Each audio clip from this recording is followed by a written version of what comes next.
देख बहू, तेरी सास नहीं है इसलिए कह रही हूँ, बहुओं को हमेशा मर्यादा में रहना चाहिए। ज्यादा छूट देने पर वो और ज्यादा फायदा उठाती है। बुआ सास ने बहू के घर में घुसते ही कल्पना जी से कहा। वो गांव से यहाँ आई थी, पुरानी पीढ़ी की महिला थी, तो सोच भी पुरानी थी। इसी कारण उनकी दोनों बुआ भी हमेशा पल्लू लिए रहती थी। कल्पना जी की सास नहीं थी, पर ससुर तो थे, इसलिए घूंघट नहीं था, पर साड़ी तो उन्होंने भी पहनी थी, वो भी इन्हीं बुआ सास की बदौलत। जब वो शादी होकर ससुराल आई थी तो आते ही बुआ सास ने उनसे भी घूंघट करवाया था, पर ससुर जी ने घूंघट के लिए मना कर दिया। अरे बच्ची है, साड़ी पहन रही है, वही बड़ी बात है, घूंघट में गिरा जाएगी। अरे बहुएं तो घूंघट में ही अच्छी लगती है, इससे मान मर्यादा बनी रहती है। बुआ सास ने जवाब दिया था, नहीं जी रहने दो, मेरी बहू तो बिना घूंघट के ही सही है। अच्छा चल ठीक है, तेरी बहू तो मैं क्या बोलूं, पर साड़ी तो इससे पहननी पड़ेगी, थोड़ा सा हमारा भी मान रख ले। बुआ सास ने उनके सामने हथियार डालते हुए बोला था। उनका बड़ा मन करता था सूट पहनने का, पर पहन नहीं पाती थी क्योंकि शुरू से ही नहीं पहनना था, तो अब ससुर जी के सामने पहनने में झिझक होती थी।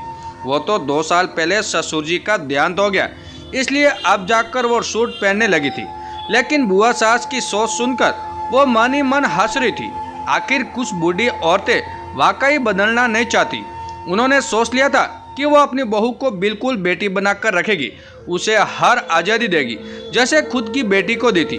खैर नई नई बहू घर में आई है तो वह उसके मायके कमरे में सोने गई और सूट उसके हाथ में देखकर बोली, बहू ये आरामदायक है, तुम तो यही पहन लो। बहू ने हैरानी से उनकी तरफ देखा तो वो बोली, फिक्र मत करो, कोई कुछ कहेगा तो मैं जवाब दे दूंगी, ये तुम्हारा घर है, यहाँ तुम्हें जो आरामदायक लगे वो पहनो, तुम बहू नहीं मेरी बेटी हो। थोड़ी देर बाद बहू वाक्या सूट पहनकर बाहर आई।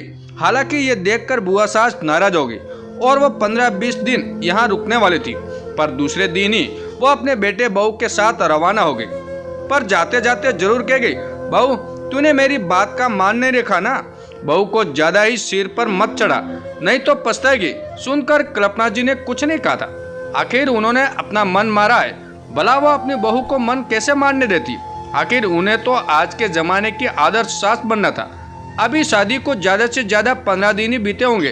कल्पना जी और उनके पति नाश्ता कर रहे थे, तभी Kavya short skirt sleeveless top पहनकर बाहर जा रही थी। उसे ऐसे कपड़ों में देखते ससुर जी ने नजरें दूसरी तरफ कर ली, जबकि कल्पना जी बोली, काव्या तुमने ये किस तरह के कपड़े पहने, तुम्हारा पूरा शरीर दिख रहा है, ये तो देखो कि तुम्हारे ससुर जी घर पर ही बैठे हुए हैं, और तो और ये कपड़े पहनकर तुम बाहर जा रही हो, इन कपड़ों में क्या बुराई है मम्मी जी। वैसे आपने ही तो कहा था कि मैं अपनी पसंद के कपड़े पहन सकती हूँ, तो मैं इसी तरह के कपड़े पहनना पसंद करती हूँ। काव्या ने डीठ बनकर कहा, बहू मैंने तुम्हें तुम्हारी पसंद के कपड़े पहनने को कहा था, तो मुझे ये नहीं पता था कि तुम्हें इस तरह के कपड़े पसंद है। तुम्हारी शादी हो गई तो कम से कम हमारे परिवार की मर्यादा के हिसाब से कपड़े पहनो।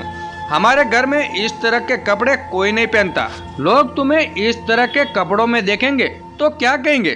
कल्पना जी ने कहा, मम्मी जी मुझे लोगों की फिक्र नहीं है, यहाँ तो आप मुझे पहले ही अपनी पसंद के कपड़े पहनने की इजाजत नहीं देती, पर अब मैं पहनने लग गई हूँ, तो जिसे शर्म आ रही है वो अपनी आंखें बंद कर ले। काव्या ने तुनक कर कहा और घर से बाहर निकल गई। ये देखकर उनके पति ने कहा, तुम्हें बुआ जी ने कहा था ना कि पहले ही थोड़ा कंट्रोल में रखो। अरे मुझे क्या पता था कि ये इस तरह की हरकत करेगी। मैंने तो सोचा था कि मैं सूट पहनने को तरसती रही तो कम से कम मेरी बहू तो सूट पहन लेगी, लेकिन ये तो मेरी दी हुई सुविधा का गलत फायदा उठा रही है। कल्पना जी ने कहा, देखो दुनिया में सब लोग एक जैसे नहीं होते, कुछ लोग अपनी मर्यादा समझते हैं, जबकि कुछ लोग मर्यादा को ताक पर रखकर निकल जाते। अब तुम ही जानो कि तुम बहू को कैसे समझाती हो। कहकर वो भी घर से रवाना हो गए। कल्पना जी अपना माथा पकड़कर बैठ गई। आखिर बहू जिस तरह से जवाब दे रही है उस हिसाब से तो वो उनकी सुनने वाली भी नहीं। उन्होंने शाम को इस बारे में अपने बेटे मनीष से कहा। जब मनीष ने काव्या को समझाना चाहा तो उसने मनीष से भी झगड़ा कर लिया। अब घर का माहौल बिगड़ रहा था। तब कल्पना जी ने काव्या के मम्मी पापा से बात करने का फैसला किया और उन्हें उसी समय घर बुलाया जब काव्या इस तरह के कपड़े पहनकर बाहर गई हुई थी। खैर काव्या के मम्मी पापा जब घर आए तब कल्पना जी ने उससे बात की। पहले तो उसकी मम्मी पापा को भी यकीन नहीं हुआ, क्योंकि काव्या उनके घर में कभी इस तरह के कपड़े नहीं पहनती थी, या यूं के कि उनके घर में भी उसे इस तरह के कपड़े पहनने की इजाज़त नहीं थी। लेकिन उन लोगों ने काव्या का इंतजार किया। जब शाम को काव्या घर पर आई तो उसे इस तरह के कपड़ों में देखकर उसके मम्मी पापा भी हैरान रह गए।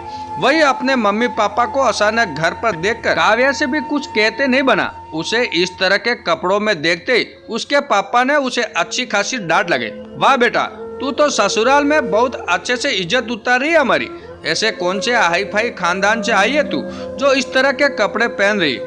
जैसे हम मध्यवर्गीय लोग हैं वैसे ही तेरे ससुराल वाले मध्यवर्गीय लोग हैं।